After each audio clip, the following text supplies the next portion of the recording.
Hello everyone. Back again with film recaps. In this video, I will recap one of a crime films from 2014, titled Convict. Before we get to the storyline, don't forget to like and subscribe for more film recaps and have a great day. The film begins by showing a war veteran named Ray Francis, who has just returned to his country. This will be his last time serving in the military, since he plans to leave the military and marry his girlfriend. Meanwhile, a beautiful woman named Kelly is having a good time in a city park. Not long after, Ray suddenly appears from behind and surprises the woman. It turns out that this woman is his lover, and she is delighted to see Ray since he had previously stated he would be home next week. Without wasting any time, Ray then takes out a ring and proposes to Kelly. Of course, the woman is taken aback and delighted by Ray's proposal, which she accepts without hesitation. After that, the two of them intend to leave the park, but Kelly forgets to take the book she was reading with her, so Ray immediately returns to take it. It is at this point that bad things begin to happen to them both, especially for Ray. Two men suddenly in a luxury car approach, and one of the men named Tim tries to seduce Kelly. At first Ray and Kelly tries not to respond to them and get into the car. But instead, Tim gets out of his car where he takes off his pants, and shows his torpedo right in front of Kelly's window. Ray becomes very angry and begins to beat the two guys, but Tim then pulls out a knife and Ray tries to parry the knife attack. Unfortunately, the bad things continue to happen to them, because the man is stabbed to death by his own knife. Tim! Get up, man! Due to that incident, Ray and Kelly go to meet their lawyer because it turns out that Ray is facing murder charges. The lawyer informs Ray that he is faced with two difficult choices. According to the lawyer, if he pleads guilty, his sentence will be only 2 to 3 years long, and he will be able to serve only 18 months. Otherwise, if Ray does not enter a guilty plea, he could face a sentence of 5 to 8 years in prison. In other words, Ray will no longer be able to evade his prison sentence if he chooses either of these two options. Finally, it seems that he has decided to plead guilty and serve an 18-month prison sentence. We then move to the murdered man's father's named Harvey Thompson, and he appears unable to accept his son's death. Plus, it looks like the father isn't just any average person, and we can see that he sends his man to find out the identity of Ray Francis. The person also gives additional information about the location where Ray will be imprisoned. The scene then shifts to the prison where Ray will be imprisoned. Let me introduce this man.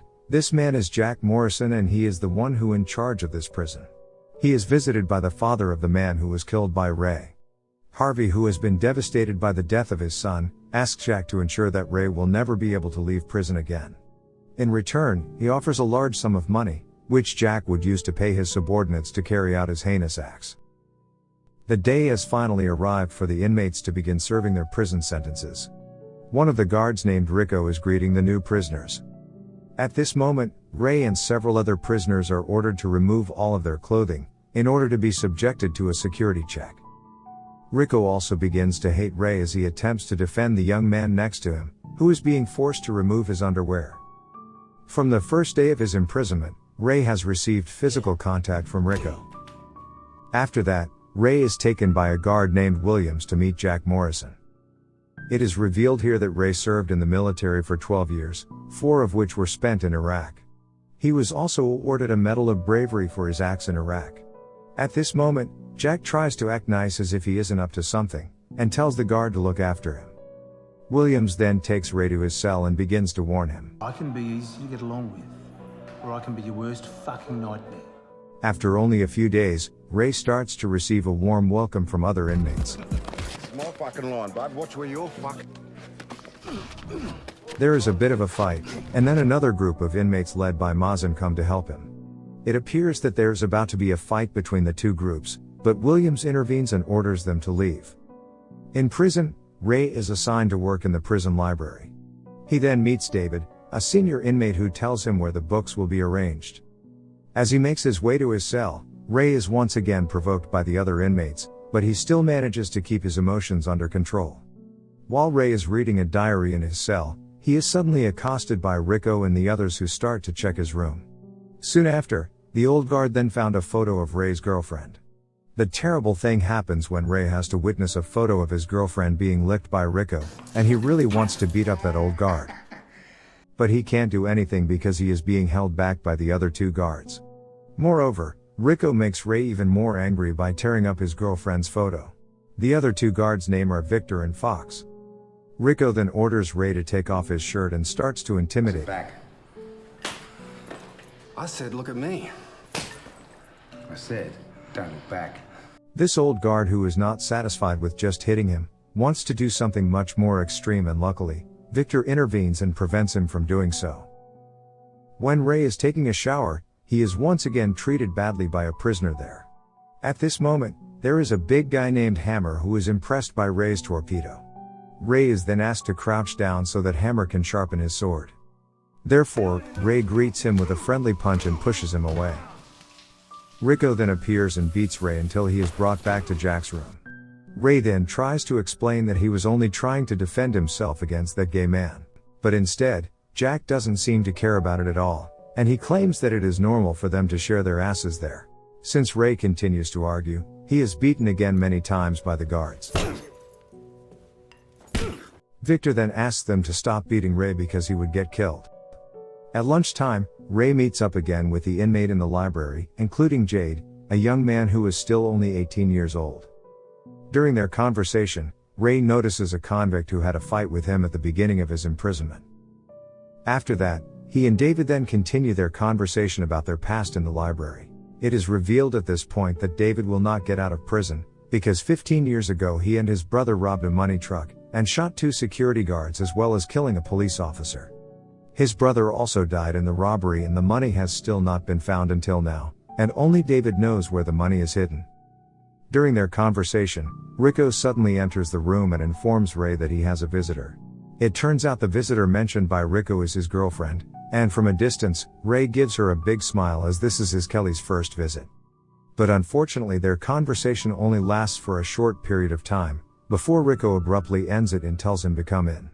Moreover, Rico deliberately provokes Ray once again by saying that he wants to make out with his girlfriend. They make every effort to provoke Ray's emotions, but they can't do so since Ray is a tough guy. After that, Ray gathers with Mazen and his gang while playing cards together. Because of Ray's tough behavior, Mazen offers to protect him during his time in prison. While 18-year-old Jade is working out, he is harassed by the gay Hammer who has previously wanted to rape Ray.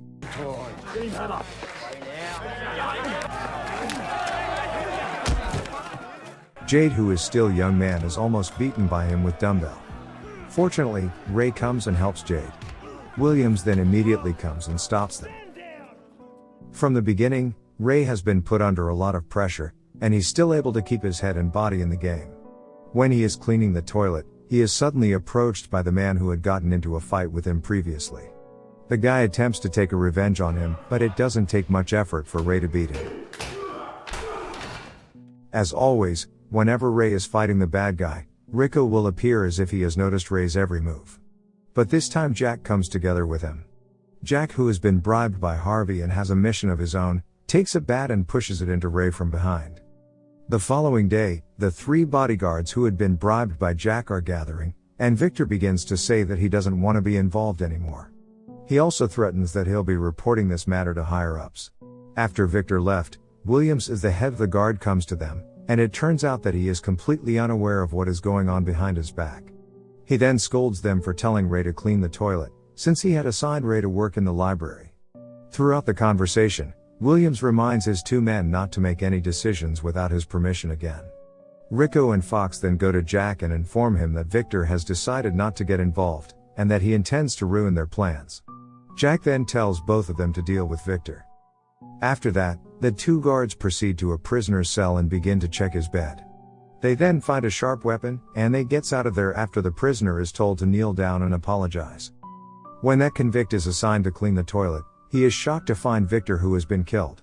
Shortly after, Rico and Fox came, and it turns out that this is a premeditated murder. They then accuse the prisoner who has been carrying the sharp weapon as the killer. You fucking dogs. During the leisure activity, Ray sits with David and tries to ask him about Mazen. David says that he is a big person here since he runs the drug syndicate from inside the prison and has his own gang. But from a distance, Mazen's group notice their conversation and they come to Ray and David. Ray is then cautioned by Mazen to be careful about which side he chooses in prison. This is due to the fact that other than Mazen's gang, there is another one gang which is the gang that becomes his rival. When Ray and David are taking a shower, Mazen's group suddenly come and stabs the man who had fought with Ray in the toilet before. It turns out that this man is one of Mazen's rival gang. Since Ray has been accused of murdering the man, so he immediately goes to see the gang and explains that he had nothing to do with the murder. The group is convinced by Ray that Mazen's gang is responsible for the death of the gang's man. The scene then moves to an 18-year-old boy, Jade, who is being abused by Hammer in a hidden room. The lights are turned off, and Hammer begins sharpening his sword once more. Ray's girlfriend, on the other hand, has returned to visit Ray for the second time. But instead, she receives an unfair treatment from the two evil guards. Kelly is told to take off her clothes in order to pass through the security check. Since she has been waiting 2 weeks to meet Ray, she has no choice but is forced to do it. Bruh, take it off. You smell nice. Of course, Ray, who knows about this, is very angry, but he can't do anything. Meanwhile, Jade is once again treated badly by Hammer, and he eventually musters the courage to kill him. Hammer is stabbed with a screwdriver in his torpedo. After that, Ray is called to Mazen's cell, where Mazen is enraged that Ray refuses to join him. While Ray is spending time with David, Rico and Fox suddenly come and bring him to the workshop. Moreover, it turns out that Mazen is behind both of their actions. Since Jack doesn't want Ray to be killed, Mazen threatens to kill any of Ray's close relationships, including David and Kelly. I'll fucking kill you. Rico then intends to injure Ray's hand, and it is at this point that Ray finally can't hold back his patience any longer, so he beats up that two evil guards.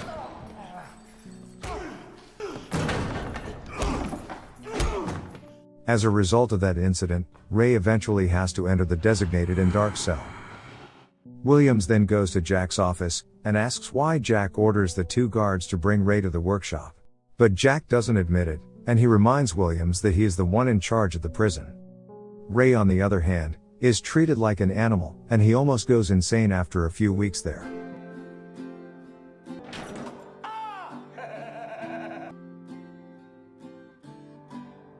After serving a lengthy sentence in a closed cell, he is finally allowed to leave the dark room. At this moment, he is escorted away by one of the guards, which Jack doesn't bribe. Williams is trying to get to know from Ray what the problem that causes him to be treated badly by almost everyone there. But Ray doesn't want to say anything because he doesn't want to trust anyone in the prison. It turns out that Williams is also a former soldier just like him. After Ray has recovered, Mazen still wants revenge on him, and he asks Jade to stab Ray. But because Ray had always been there for Jade before, Jade couldn't bear the thought of stabbing him. As a result of Jade's refusal, Mazen instead kills him, who has already becomes his group at that time.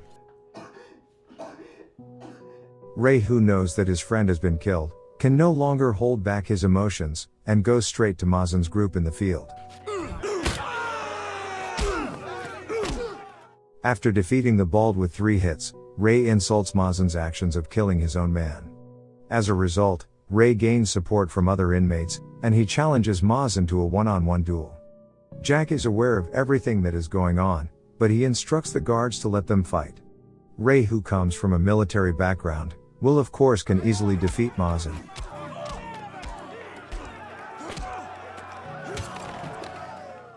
Until finally, Ray strangles Mazen and almost kills him.